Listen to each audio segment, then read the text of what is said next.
And this is part 2 of Renewed with Malorie Salem, recent entrant into the Catholic Church.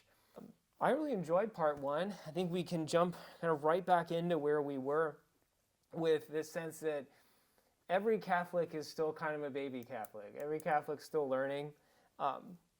What kind of intellectual curiosities about the faith do you have? And then, what in general do you still see ahead of you as you continue your Catholic journey that began at your reception at Pentecost? Yeah, so, the RCIA process, you're getting to learn a lot from these deacons and the priest and a lot of different people that have a really, deep background in all the history of the church and really all that intellectual aspect. And so that was very cool. I feel like growing up Southern Baptist, a lot of my church going was more like your feelings and more emotion.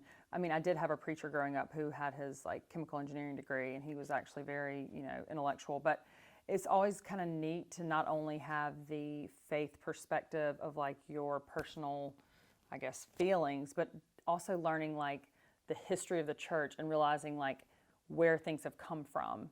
Because at the end of the day, we're all human and there's still the same God. So even though there's all these things happening in history, you can still relate to all those things in the past. So it's really cool to kind of learn about that piece. I need to read more, and I would like to kind of dive deeper into those types of things. I know that definitely interests my husband, so he's always talking about that kind of stuff. And so if I could study it more, I'd have a little more to talk to him about when it comes to those type of things. Yeah, C.S. Lewis talked about suffocating subjectivism, which I think he was more talking about the secular culture, but any religious practice that gets too much about me, I think betrays what religion is about. Mm-hmm. And I love that our intellectual tradition continually refocuses us through so many different voices on the one God of which they all speak. Right. Yeah. Cool. I understand that your daughter was recently baptized. Yes, this last weekend. Yeah. So how was that experience? So it was very neat. So I've seen other babies baptized, and in fact, I have a godson, but it was before I was Catholic, so I was really just a Christian witness.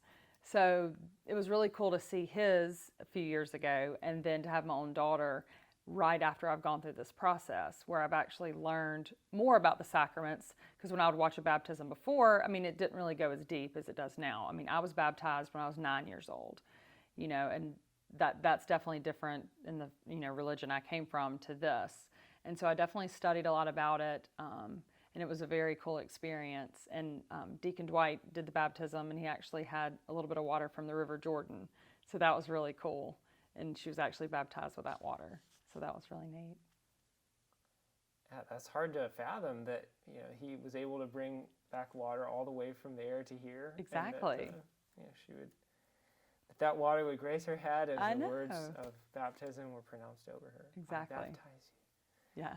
The same words of Jesus, the same water in which he was baptized. Yeah. That's very wonderful. Special. Yeah. I know that your hope for your daughter must be that the church could bring her close to Christ the way that you have and through the sacraments.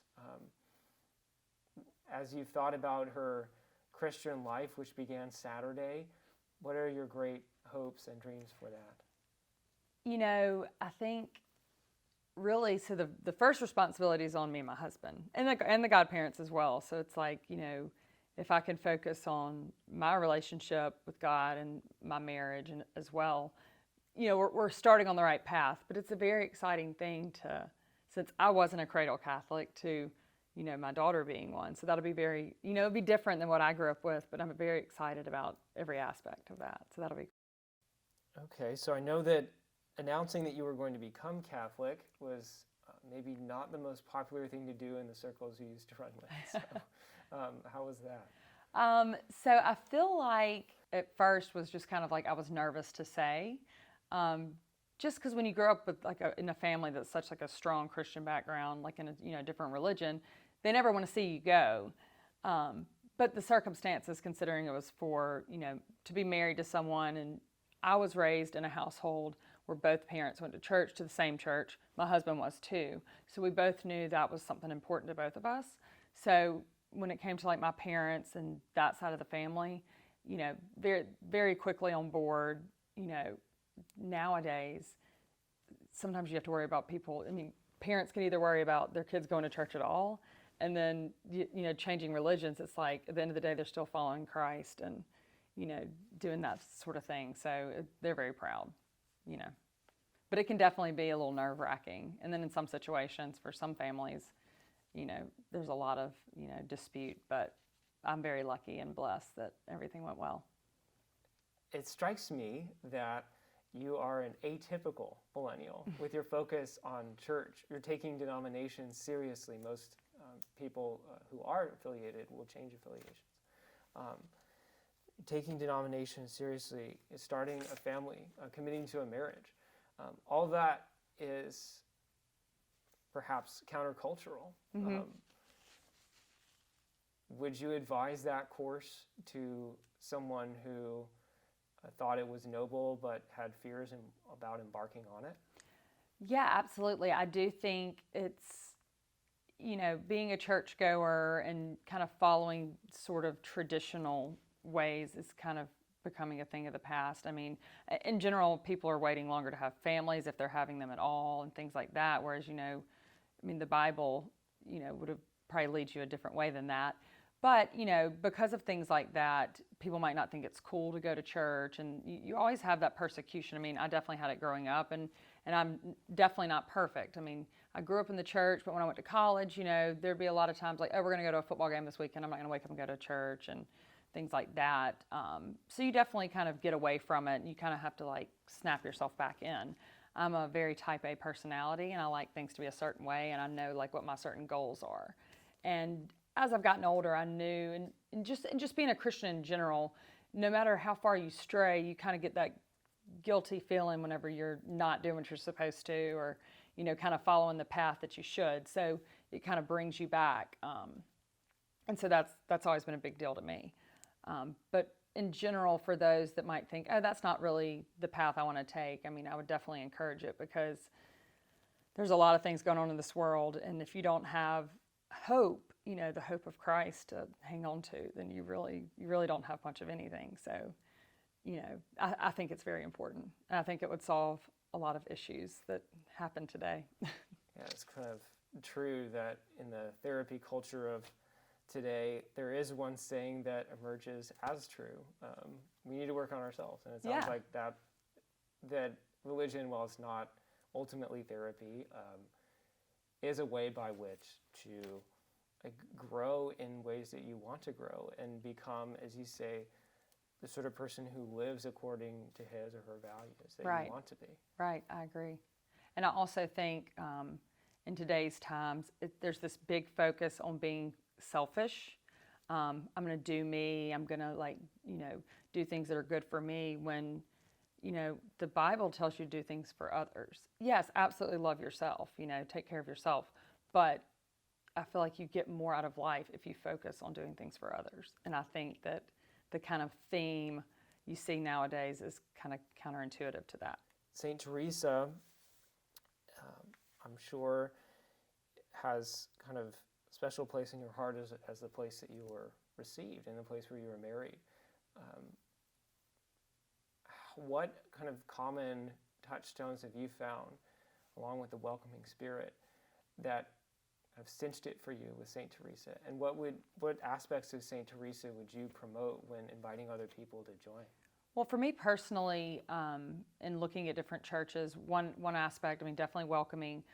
You saw a lot of young families, you know, just starting out our marriage and everything, or right before. We knew we'd want to have kids, and, like, you know, you kind of want to be around people that are, you know, at the similar times in life, you know, because at the end of the day, you want your kids to maybe find friends that have the same, you know, type of parenting and things, especially in a huge city. So that was something that was really big. But I mean, you see people from all walks of life coming into Mass, and it was just convenient where we were living. I mean, there was a lot of different aspects, but it started to become more of a church home. And so that's been great. What do you wish people knew about St. Theresa? I would say the welcoming piece again, because I think to come out of your shell and like actually enter a church, you know, or really enter anywhere, it's like you feel like you're going to get rejected. And once you kind of overcome that, and you have to make it a habit, I feel like, one, but once you get in and you meet a few people and you realize like, I can belong here, and you understand that and you're not so like afraid of it, then it makes it a lot easier. But there's always that intimidation factor really with anything, but I know especially with going to church, because you're having to kind of put down your guard. I mean, because faith is a very personal thing. You know, it's something where you might have to, you know, kind of show that you're not perfect. And no one likes to say that they're not perfect, you know, so, or at least I do. But so that's one thing, is knowing that you can come in no matter where you are and you're accepted, and that you can, you know, grow in your faith. Sounds like this is an amazing place to experience Jesus Christ doing that through others. Mm-hmm. What would you recommend for someone who's just getting interested perhaps in religion and Christianity and Catholicism? What daily practices would help that person to start to experience this belonging and this total unconditional acceptance that you described so well? So on like a Catholic note, something that I downloaded early on in RCIA, someone mentioned it, was the Laudate app. I know that a lot of times in today's world, it's really hard to slow down. And it's always important to have your own quiet time and just that time where you like spend alone with God. But sometimes you're on the go, and you know, you might be sitting at an airport, or, you know, waiting somewhere. But I can just pull out that app, and there's a lot of different things. You can read the daily readings, you can see the saint of the day, there's reflections, there's all kinds of things where you're still playing on your phone, but it's all related to that. And like, you're becoming more familiar, and you're kind of involving that in your daily life. And you know, the more you involve it, the more comfortable you're going to become with it, whether that be becoming more comfortable with like reading the Bible, praying, and just talking about any topics related. So that's one way that I kind of involve it. When I'm just playing on my phone, I'll end up pulling that up. Yeah. So amid all the apps and distractions, Christ's love still shines forth. Exactly. And it's still transforming you. You've been renewed. Thank you, Malorie Salem, for joining us. Absolutely. Thank you. And thank you all.